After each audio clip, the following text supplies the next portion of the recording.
स्वागत है आप सभी लोगों का मेरे चैनल H2T में। आज के शो कंप्यूटर वेडनेसडे में हम बात करेंगे क्या आपको खरीदना चाहिए कैमरा के मामले में। तो आइए जानते हैं। सबसे पहले आपको समझना पड़ेगा कि आपके पास ऑप्शन क्या क्या है। तो हमारे पास तीन बड़ा ऑप्शन है। पहला ऑप्शन है फुल फ्रेम, दूसरा है APS-C, तीसरा है माइक्रो फोर थर्ड। तो आप समझिए कि ये सब हो क्या रहा है। तो आप ये समझिए फुल फ्रेम कुछ ऐसा नहीं है, मैजिकल नहीं कि फुल है, कुछ ऐसा कुछ नहीं है। बात यह था कि फिल्म फॉर्मेट जब आया था तो पहले बहुत बड़े बड़े फिल्म प्लेट इस्तेमाल किए जाते थे जो कि 1 फुट बाई 1 फुट का होता था।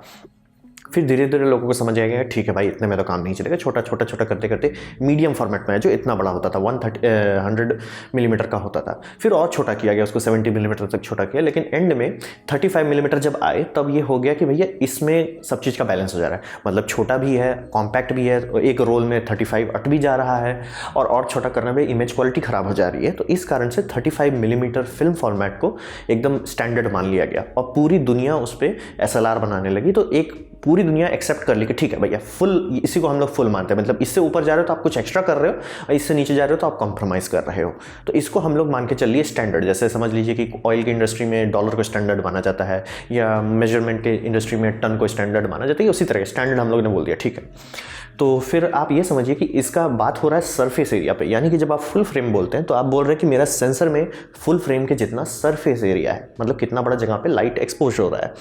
फिर आप उससे छोटा आते हो APS-C, तो APS-C में होता है जगह थोड़ा कम, तो उसको नापने के लिए हम लोग सिंपली बोल देते हैं ये है 1.5x क्रॉप, यानी कि उतना कम है जगह उसमें। तो फिर उससे भी छोटा अगर आप आ जाते हो माइक्रो फोर थर्ड तो उसमें सीधा आधा होता है, 2/1 हो जाता है।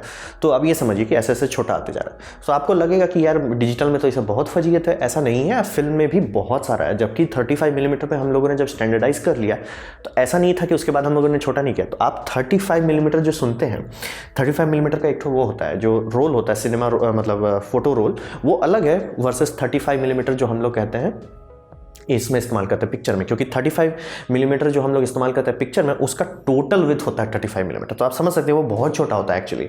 मतलब यहाँ पे 35 मिलीमीटर का आपको जगह मिल रहा है फोटो के लिए, वहाँ पूरा रोल ही 35 मिलीमीटर लंबा है, मतलब चौड़ा है। और ये समझ लिए कि बहुत छोटा है, इसीलिए हम लोग इसको कहते हैं सुपर 35 मिलीमीटर। ये छोटा है। इसका साइज़ अगर आपको समझना चाहते हैं तो समझिए लगभग APS-C के साइज़ का होता है। फिर एक और देखते होंगे जो एकदम छोटे छोटे रील में लोग कैमरा बनाते थे, जो जिसमें World War II काफ़ी सारा शूट हुआ है, वो था 16 मिलीमीटर। ये था पोर्टेबल बनाया गया था कि रील कैमरा को लेके आप कहीं जाके पोर्टेबली शूट कर सकते हैं। तो इसीलिए आप ऐसा मत समझिए कि फिल्म के बाद ये सब प्रॉब्लम खत्म हो गया, फिल्म के बाद भी था। तो दो फिल्म का सबसे बड़ा, एक सुपर 35 और एक हमारा नॉर्मल रोल फिल्म कैमरा, और माइक्रो फोर थर्ड कुछ लोग इस्तेमाल करते हैं। और कुछ भी आगे बढ़ने से पहले आप ये समझिए कि इस सब का कोई मतलब नहीं है अगर आपका लेंस खराब है। लेंस ही माय बाप है, लेंस को पहले समझिए। तो फिर हम लोग आते हैं छोटे बच्चों में। तो छोटे बच्चों में आता है APS-C और माइक्रो फोर थर्ड।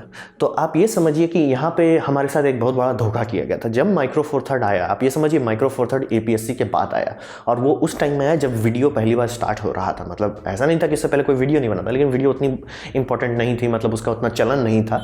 तो माइक्रो फोर थर्ड आता है, वो कहता है कि हम आपको फुल फ्रेम देंगे, मतलब क्वालिटी में, और छोटा देंगे। तो इस तरह के इमेजेस आपको इंटरनेट पर खूब सारे मिल जाएंगे, जिसमें है कि देखिए फुल फ्रेम कितने बड़े बड़े लेंस हैं, माइक्रो फोर थर्ड का इतना छोटा छोटा है। तो ये एक झूठ बात है। ऐसा कैसे हो गई? ये ऐसे पूरी दुनिया झूठ कैसे बोल सकती है? बात ये था कि लोगों को लगता है कि फुल फ्रेम का लेंस बड़ा है क्योंकि फुल फ्रेम है। ऐसा नहीं है। अगर आप बहुत पुराना फिल्म का कैमरा देखेंगे, फिल्म SLR भी देखेंगे, तो देखते हैं उसका लेंस छोटा होता है। ये सब लेंस इतना बड़ा इसलिए नहीं है कि इसको ज़रूरत है, ये सब इसलिए कि जब से कंप्यूटर की दुनिया बढ़ते गई, डिजिटल बढ़ता गया, हम लोग पिक्सल पीपिंग करने लगे। मतलब एक इमेज को लेकर बड़ा कर दे रहे हैं, 600% जितना बड़ा कर रहे हैं भैया कॉर्नर में शार्पनेस नहीं है, कह रहे हैं कि भैया विनियटिंग थोड़ा सा है, कह रहे हैं कि जैसे आप समझिए पुराने फिल्म कैमरास की ये मानी जाती थी कि अरे हाँ विनियटिंग है, थोड़ा फील आ रहा है, थोड़ा प्रोफेशनल लग रहा है, विनियटिंग के पीछे लोग जाते थे। अब जबकि हम लोग यहाँ पे विनियटिंग से लड़ने लगे तो लेंस को बड़ा करना पड़ता ताकि एक जगह पे भी विनियटिंग नहीं हो। फिर आता है इमेज स्टेबलाइजेशन, ताकि आपका लेंस का जो प्रोजेक्शन एरिया वो और बड़ा हो, ताकि आप लेंस स्टेबलाइजेशन में जो एलिमेंट है वो मूव कर सके। बहुत सारा चीज़, फिर क्रोमेटिक एबरेशन को हटाने का सिस्टम, सब करते करते ये सब लेंस बड़ा हो गया। ये ऐसा नहीं है कि इतना बड़ा होना इसके लिए ज़रूरी है, लेकिन चूँकि हमको इमेज स्टेबलाइजेशन चाहिए, हमको क्रोमेटिक एबरेशन एकदम नहीं चाहिए, हमको विनियटिंग नहीं चाहिए, ऐसा ऐसा कर करके ये सब लेंस इतना बड़ा हो गया है। तो इसकी क्वालिटी भी है, मतलब ये अलग लेवल पे होता है। ये माइक्रो फोर थर्ड और इसके बीच में अंतर है, मतलब कंपीट करने का मतलब नहीं है। और झूठ जो बोला गया वो इसमें बोला गया था कि आपको बैकग्राउंड ब्लर सेम मिलेगा। तो ये लोग बोलते हैं ये है 400 मिलीमीटर का लेंस, ये है 400 मिलीमीटर का लेंस। वो बात एकदम सही है। 400 मिलीमीटर का मतलब क्या हुआ, वो आपका कितना एरिया को देख रहा है, मतलब जिसे हम लोग कहते हैं फील्ड ऑफ व्यू, यानी कितना डिग्री में है। मतलब वाइड एंगल इतना होता है और जैसे जैसे आपका मिलीमीटर बढ़ते जाता है वो उतना नैरो होते जाता है। तो ये बात एकदम सही है, क्योंकि क्रॉप फैक्टर मल्टीप्लाई करते हैं। तो जैसे कोई बोलता है कि अब 200 मिलीमीटर का लेंस बना है, अब उसको मल्टीप्लाई कर दिए 400 हो गया, बहुत बढ़िया। लेकिन ये एपर्चर भी यही होता है, यहीं पे घोटाला हो गया कि एपर्चर यानी कि बैकग्राउंड ब्लर आपका कितना हो जाएगा, यहीं पे लोग धोखा कर दिए कि एपर्चर पे भी वो मल्टीप्लाई करना होता है। ये ना करने के चलते ये लोग बोल रहे हैं f2 लेंस है। आप मान रहे हो f2 लेंस है, आप खरीद रहे हो ये f2 लेंस है, लेकिन आप f2 एक फुल फ्रेम पे वर्सेस f2 एक इस पे माइक्रो फोर थर्ड या APS-C पे देखिएगा तो आप हैरान हो जाएंगे, इतना अंतर आता है। जैसे मेरा ये लेंस खुद भी f2.8 है, लेकिन क्या ये f2.8 है? नहीं, ये f4 जैसा है, बैकग्राउंड ब्लर देता है। क्यों? क्योंकि ये मल्टीप्लाई हो जा रहा है मेरा 1.5 क्रॉप फैक्टर से।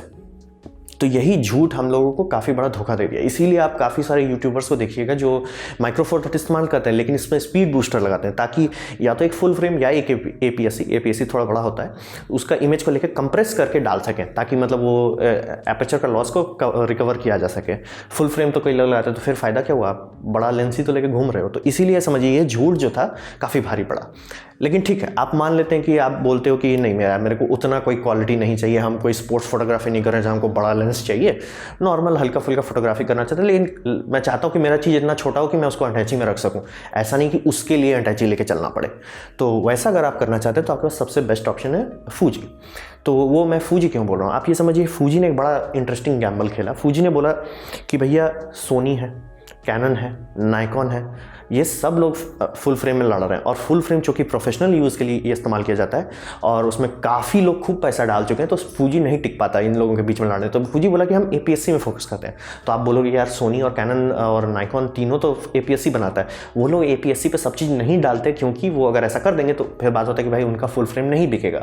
तो यहाँ पे इसको ये फ़ायदा मिल गया कि इसने APS-C को पकड़ा और पूरा इसका लेंस लाइनअप APS-C पे है। इसका हर एक चीज़ सिर्फ APS-C का, इसका लेंस पे APS-C है, इसका बॉडी में APS-C, और ये लोग फुल फ्रेम छुए भी नहीं, ये लोग फुल फ्रेम के ऊपर कूद गए, मीडियम फॉर्मेट पे कूद गए। तो अगर जैसे मान लीजिए आप प्रोडक्ट फोटोग्राफी करना चाहते हैं या कोई बहुत महंगा चीज़ में आप जाना चाहते हैं, जैसे कोई सुपर मॉडल का जो फोटोशूट होता है, वहाँ पे अगर आप फुल फ्रेम लेकर गए, लोग आपको बोलेंगे देखिए उधर दरवाजे खिसक लीजिए, मीडियम फॉर्मेट से नीचे पे बात नहीं करते हैं। तो उस जगह पे आप फूजी खरीदिए। और अगर आप एक हल्का आदमी है, एकदम सिंपल भाई, मेरे को एक छोटा सा कैमरा चाहिए जो लेके घूमूं फिरूं, एकदम मिजाजी फोटो खींचूं, ये फूजी फिल्म बहुत अच्छा है, क्योंकि ये लेंस भी देता है और प्लस जो बॉडी बनाता है कॉम्प्रोमाइज़ नहीं करता है। सोनी, नाइकॉन और कैनन तीनों कॉम्प्रोमाइज़ करते हैं, क्योंकि अगर नहीं करेंगे तो उनका फुल फ्रेम कौन खरीदेगा, और लोग फुल फ्रेम में ज़्यादा सस्ता डिमांड करेंगे, भैया आप APS-C में तो सब चीज़ दे ही दे रहे हो, फुल फ्रेम में भी मतलब फुल फ्रेम का दाम अच्छा नहीं लगेगा। तो इसी कारण से आप फूजी को खरीद सकते हो। मैं माइक्रो फोर थर्ड से आप लोगों को दूर रहने को कहूँगा, क्योंकि पहला तो एक माइक्रो फोर थर्ड उतना पुराना नहीं है, मतलब APS-C अगर 20 साल का है तो माइक्रो फोर थर्ड 10 साल का है, यानी कि उसके उतने लेंसेस आए ही नहीं। प्लस ये इसके लेंसेज तो झूठ पे ही चल रहे थे कि मतलब ठीक है भैया एपर्चर मतलब मल्टीप्लाई नहीं कर रहे हैं, तो सब लोग समझ रहे हैं f2 खरीद रहा है लेंस, लेकिन f4 है। लेकिन जब लोगों को पकड़ में आने लगा तो पिछले 5-6 साल से बहुत छोटे मतलब ब्राइट एपर्चर वाले लेंस आने लगे, f0.95 आने लगा, ताकि मल्टीप्लिकेशन के बाद भी आपको काफ़ी अच्छा बैकग्राउंड मिलेगा। तो बहुत बढ़िया बात है, लेकिन उसमें तो बहुत सारे मैनुअल फोकस थे, बहुत सारों में इमेज स्टेबलाइजेशन नहीं था। तो आप समझ सकते हैं कि ये उतना सक्सेसफुल सिस्टम नहीं रहा, क्योंकि सोनी आ गया, तो आगे ये क्लियर हो जाएगा। तो एक माइक्रो फोर थर्ड आप मत खरीदिए। अगर आप आगे बढ़ना चाहते हैं, आपकी फोटोग्राफी है, एक हॉबी है, आप माइक्रो फोर थर्ड से दूर रहें, क्योंकि वो ना तो उसका लेंस सस्ता है, ना ही उसकी बॉडी सस्ती है, तो मतलब एंड में आपको कोई फायदा नहीं हुआ। तो आप फूजी खरीद कर खुश रह सकते, क्योंकि फूजी सिर्फ इसी पे फोकस कर रहा है।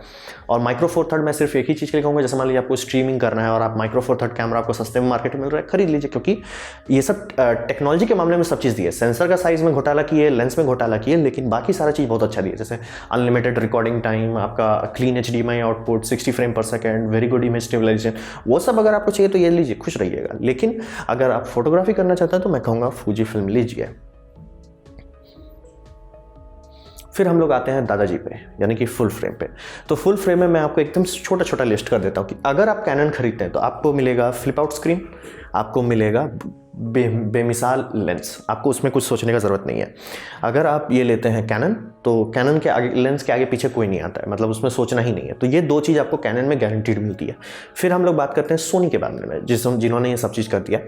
ये सोनी जो है कि सोनी बहुत धीरे धीरे स्टेप बाय स्टेप अपना एम्पायर बिल्ड किया, क्योंकि सोनी का बहुत सारा कंपनी है। सोनी का जैसे मोबाइल है, सोनी ब्राविया है, टीवी है, ये सब उतना प्रॉफिट नहीं देता, तो सोनी कैमरा में घुस गया और वो धीरे धीरे सबका लूटने लगा, क्योंकि सोनी धीरे धीरे बहुत सारा फीचर्स देने लगा, ब्रिक बाय ब्रिक बिल्ड करने लगा। इसका ऑटो फोकस पहली बार ऐसा हो गया कि ये कैनन को बीट करने लगा, क्योंकि ये बहुत धीरे धीरे अपना एक एक चीज़ डेवलप करते जा रहा था। तो अभी इस वक्त सोनी आप खरीदते हो तो आपको एक वर्सटाइल कैमरा मिलता है, जो वीडियो कर सकता है, जो फोटोग्राफी कर सकता है और दोनों अच्छे से कर सकता है।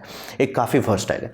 क्या इसका लेंस कैनन जितना बढ़िया है? नहीं, लेकिन इसका काफ़ी बढ़िया है। मतलब अगर मैं आपको दोनों को साइड बाय साइड ना दिखाऊं, आप नहीं अंतर बता सकते हैं कि मतलब कौन कैनन है या कौन सोनी है।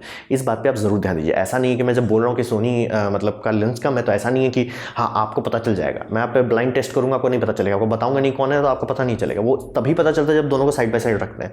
और सोनी का जो जी मास्टर लेंस है वो काफ़ी बढ़िया है, मतलब आराम से आप प्रिंट कीजिए। लोग तो इसका पोस्टर बनाते हैं, तो कोई टेंशन मत लीजिए। लेकिन हाँ, अगर आपको एकदम मैथमेटिकली चाहिए कि एकदम the best lens out there, तो कैनन देता है। फिर हम लोग आते हैं नाइकॉन पे। नाइकॉन का भी फीचर जो है वो कैनन के वीडियो फीचर से बेटर है। क्यों? क्योंकि नाइकॉन का जो इलेक्ट्रॉनिक्स डिपार्टमेंट यानी कि जो लोग इस पे प्रोसेसर बनाते हैं वो काफ़ी अच्छा है। तो इसका फ़ायदा ये मिलता है कि नाइकॉन अभी अगर आप लेना चाहते हैं फुल फ्रेम 4K वीडियो, सिर्फ नाइकॉन और सोनी देता है, कैनन नहीं देता है। तो अगर आपको फुल 4K में चाहिए तो आपको नाइकॉन ही खरीदना पड़ेगा। और इसका लेंस जो है वो भी काफ़ी अच्छा है। इसका लेंस और सोनी का लेंस अच्छा है, लेकिन नाइकॉन पे आप भरोसा कर सकते हो कि नाइकॉन को भी लेंस बनाना आता है। धीरे धीरे नाइकॉन भी अच्छा अच्छा लेंस बनाएगा। तो यही हुआ आपका ये। और तो फिर बोलिएगा मैं पैनासोनिक को क्यों नहीं बोला, क्योंकि पैनासोनिक अभी ताज़ा आया है, उसको बहुत सीखना है, बहुत सारे लेंसेस रिलीज़ करने हैं। तो अभी पैनासोनिक तैयार नहीं है। ये तीनों मार्केट में आ चुके हैं, आप खरीद सकते हैं। तो फिर आप कैसे चूज़ करें? ठीक है, मैंने तो ऑप्शंस दिखा दिए, आप कैसे चूज़ करोगे? आप ये चूज़ करोगे कि पहले आप शांति से बैठिए, एक पेपर लीजिए, लिखिए कि आपको करना क्या है, ज़रूरत क्या है। जैसे आप मेरे जैसे वीडियो बनाते हैं, तो क्या मेरे जैसा अगर आप वीडियो बनाते हैं तो सोनी A6400 आपको बहुत अच्छा रहेगा। तो आप बोलोगे यार फ्लिप अप करते हैं, लेकिन मैं खड़ा रहता हूँ और मैं ऑडियो रिकॉर्डर का इस्तेमाल करता हूँ, तो इसलिए मुझे उस पर माउंट करने की जरूरत नहीं है। तो फ्लिप अप से मेरा काम चल जाएगा। और अनलिमिटेड रिकॉर्डिंग है, उससे भी मेरा बहुत फायदा है। USB चार्जिंग है, उससे भी मेरा बहुत फायदा है। तो आप समझ सकते हैं। इसीलिए मैं को बोलूँगा पहले शांति से बैठिए, आपको क्या चाहिए। क्या आपको एक छोटा कैमरा चाहिए? क्या आपको स्टाइल एक्सेसरीज चाहिए कि आप उसको गर्दन में लटकाओ तो आपको लगना चाहिए, लोगों का ध्यान आना चाहिए, तो आप फूजी लीजिए। अगर आप ऐसा चाहते हो कि नहीं यार मैं आज सस्ते में स्टार्ट करता हूँ, कल आगे बढ़ना चाहता हूँ, तो मैं आपको कहूँगा सोनी लीजिए। फिर या आपके पास कैनन का बहुत सारा पहले से ही पड़ा हुआ है तो आप कैनन लीजिए। आपके पास नाइकॉन का बहुत सारा पड़ा हुआ है तो नाइकॉन लीजिए। तो इसीलिए पहले आप अपने आप को समझिए। और अगर आप ताज़ा स्टार्ट करेंगे, ठीक है मैं आज लेना शुरू करता हूँ, तो आप ये समझिए कि आप एक सिस्टम खरीद रहे हैं, ये बदल नहीं सकते। मतलब ऐसा नहीं कि आप नहीं बदल सकते, लेकिन बहुत पैसा का नुकसान होगा। इसीलिए जैसे मान लीजिए आप किसी बेवकूफ़ी के कारण कैनन का M सीरीज़ ले लेते हैं और M सीरीज़ का 2-3 लेंस ले लेते हैं, खुद ही कैनन M सीरीज़ को बंद कर देगा कुछ साल में, क्योंकि उसको अब मिररलेस का एक अलग फॉर्मेट है, R सीरीज़ में जा रहा है। तो समझ लीजिए आप लटक जाइएगा। इसी कारण से आप पहले ये समझिए ये पूरा एक सिस्टम है। आप अपना डिसीजन ले लीजिए कि ठीक है मेरे को करना क्या क्या है, उसके बाद वो सिस्टम पे देखिए। ऐसा नहीं देखिए कि ठीक है अरे ये आज कर रहा है, जैसे माइक्रो फोर थर्ड में आप घुसे थे, ठीक है आपका वेडिंग फोटोग्राफी ठीक ठाक हो गया, लेकिन फिर बाद में हुआ कि यार स्पोर्ट्स फोटोग्राफी में खूब पैसा है, उसमें जाना चाहिए, लेंस ही नहीं है, बड़ा लेंस आता ही नहीं है जो स्पोर्ट्स फोटोग्राफी करे, और ऑटो फोकस उस टाइम आपको धोखा दे देगा। तो इस कारण से ये समझिए ये सिस्टम है, हर चीज़ देख के कूदिए। फिर आता है कि आप आगे सोचिए कि आप जो आज कर रहे हैं क्या वही आप 5 साल बाद तक करते रहेंगे। अगर वैसा है तब तो बहुत बढ़िया बात है, नहीं है तो आपको थोड़ा आगे सोचना पड़ेगा कि क्या मैं और चाह सकता हूँ इससे। जैसे मान लीजिए आप अभी फोटोग्राफी कर रहे हैं, क्या कल को आप वीडियोग्राफी करना चाहेंगे? क्योंकि देखिए वीडियो इंपॉर्टेंट इसलिए है कि आपके मोबाइल फ़ोन में जो बैकग्राउंड ब्लर आता है वो ठीक ठीक होने लगा है, और कुछ साल में मतलब 1 या 2 साल के अंदर वो इतना अच्छा हो जाएगा कि आम लोग नहीं बता सकते कि ये फेक है। मैं बता सकता हूँ क्योंकि मैं वही काम करता हूँ, या फोटोग्राफर आपको आराम से ये तो फेक बैकग्राउंड ब्लर है। लेकिन मोबाइल अभी ऐसा नहीं है कि वो वीडियो में कर सके। इसी कारण आपको वीडियो में लोग इतना ध्यान देना चाहते हैं, क्योंकि वीडियो में अगर आप बैकग्राउंड ब्लर लाना चाहते हैं तो आपके पास सिर्फ यही ऑप्शन है कि आप बड़ा इंटरचेंजेबल लेंस कैमरा खरीदिए। तो इसलिए आगे सोच के चलिए। जैसे कि एक एग्जांपल देना चाहूँगा, आप मान लीजिए कैनन का कोई सस्ता खरीद लेते हैं कि कैनन 800D या कैनन 80D, और ठीक है आप बहुत खुश हैं, आपका खूब बढ़िया से रिकॉर्डिंग हो रहा है, व्लॉगिंग हो रहा है, सब चीज़ बहुत बढ़िया है। लेकिन आपको कल डिसाइड हुआ कि यार मैं काम करता हूँ, इसको अपना स्ट्रीमिंग करता हूँ, यूट्यूब में स्ट्रीमिंग करता हूँ या ट्विच में स्ट्रीमिंग करता हूँ। आपको पता चलेगा उसमें HDMI क्लीन आउटपुट है ही नहीं, तो इसी कारण से मैं आपसे कहूँगा कि आप पहले आगे सोच के चलिए, और कुछ भी करने से पहले, कुछ भी पैसा खर्च करने से पहले लेंस को पहले चुन लीजिए कि कौन सा लेंस लेना है, क्यों लेना है, आपको क्या करना है, क्या आपके पास लेंसेस हैं, क्या उस लेंसेस में ऑप्शन है। तो जैसे एग्जांपल देता हूँ कि अभी मैं कोई भी स्टार्ट कर रहा है तो मैं उसको सबसे आराम से बोल सकता हूँ, भैया सोनी A7 Mark III ले लो। वैसे अभी नहीं बोलूँगा खरीदने, क्योंकि सोनी 1 या 2 महीने के अंदर दूसरा रिलीज़ करेगा। तो जैसे मान लीजिए कि सोनी A7 Mark IV आप ले लीजिए, और उसमें ये लेंस ले लीजिए, सोनी 24-240 लेंस ले लीजिए। ये इमेज स्टेबलाइजेशन है, यानी कि आप A6400 में भी लगा सकते हैं, ये APS-C और फुल फ्रेम दोनों में चलेगा, प्लस ये 10x का है। तो मतलब ये एक कैमरा आपके बैग में रहेगा और अच्छा खासा रेंज दे देगा, और बहुत शार्प भी है। मतलब इसका शार्पनेस पे कोई शिकायत नहीं करता, कहते थोड़ा सा डिस्टॉर्शन है, मतलब बैरल डिस्टॉर्शन और वो सब डिस्टॉर्शन है, तो वो होगा ही अगर आप 10x का लेंस देते हैं। ये इसी तरह का लेंस कैनन दोबारा रिलीज़ करेगा इस साल में, इस समझ लिए अभी कोई और बनाता ही नहीं है ये लेंस, सिर्फ सोनी के पास है। फिर आप आते हो कि कैनन है, ठीक है यार मेरे को 50 मिलीमीटर चाहिए, तो 50 मिलीमीटर पर कैनन देता है f1.2, यानी कि इससे ज़्यादा शैलो बैकग्राउंड और फील्ड इक्का दुक्का लेंस में आता है। तो समझ लीजिए कैनन के लेंस के मामले में तो कोई टेंशन नहीं, लेकिन आप पहले सोच लीजिए कि जैसे मान लीजिए वो कल को स्पोर्ट्स फोटोग्राफी करनी है और आज आप ये खरीद लेते हैं, तो आपको एडाप्टर लेके कैनन का पुराना लेंस खरीदना पड़ेगा, क्योंकि अभी इसके पास सिर्फ 4 ही लेंस है। सोनी के पास तो पूरा प्रोफेशनल फोटोग्राफी लाइन लग चुका है, जिसमें प्रोफेशनल फोटोग्राफर्स के लिए f200 मिलीमीटर, f2.8 है, f4 है, तो ये सब प्रोफेशनल लेंसेस रेडी हो चुका है, कैनन का नहीं है, नाइकॉन का भी ऐसा नहीं है। तो इसीलिए प्लीज़ लेंस पहले चुनिए। आपको करना क्या है, कैसे करना है, शांति से बैठिए और लेंस चुनिए। और लेंस वैसे मत चुनिए कि सब यूट्यूबर्स बोल रहे हैं 70-200 ले लीजिए। आपको मैं कहूँगा कि स्टार्टिंग में एक अच्छा वाइड रेंज का लेंस लीजिए, ताकि आपको प्रैक्टिस करिए। जैसे कोई बोलता है कि आप वाइड एंगल फोटोग्राफी करते हो, कैसे जानोगे आप वहाँ जाओ, जब आपके पास लेंस में रेंज रहेगा, आप जूम करके देख पा रहे हो तो ठीक है आप करोगे, तब आपको पता चलेगा यार मैं हमेशा 50 या 70 के आसपास ही रहता हूँ अपने लेंस में, तब आप बोलोगे नहीं भैया मैं उसका प्राइम ले लेता हूँ। इसीलिए हमेशा वर्सटिलिटी को पहले चुनिए अगर आपका पहला सिस्टम है। और जैसे अगर आप वेडिंग फोटोग्राफी कर रहे हो, मैं तो कहूँगा ही नहीं कैनन और नाइकॉन को चाहिए, दोनों में एक ही मेमोरी कार्ड लगता है। तो प्रॉब्लम ये है कि अगर एक भी मेमोरी कार्ड करप्ट हुआ, आपके पास कोई बैकअप नहीं रहेगा। सोनी में आपको दोनों मिलता है, तो आप ऐसा कर सकते हैं कि रॉ प्लस जेपेग रखिए, तो आपको जगह भी ज़्यादा मिलेगा, और प्लस ये भी रहेगा कि कभी मान लीजिए रॉ वाला कार्ड खराब हो गया तो एटलीस्ट जेपेग बचेगा, या जेपेग वाला कार्ड खराब हो गया तो ठीक है आपके पास रॉ तो था ही। या दोनों को क्लोन कर दीजिए कि बहुत महंगे लोग हैं, उनको आप बुड़बक नहीं बनाना चाहोगे कि भैया मेरा कार्ड खराब हो गया इसलिए आपका फोटो नहीं है, तो उस कारण से आप समझ सकते हैं। आप लेंस पहले चुनिए, आपको करना क्या है, और उसके बाद ये सिस्टम है, थोड़ा सा ठंडे दिमाग से आगे तक सोच के चलिए।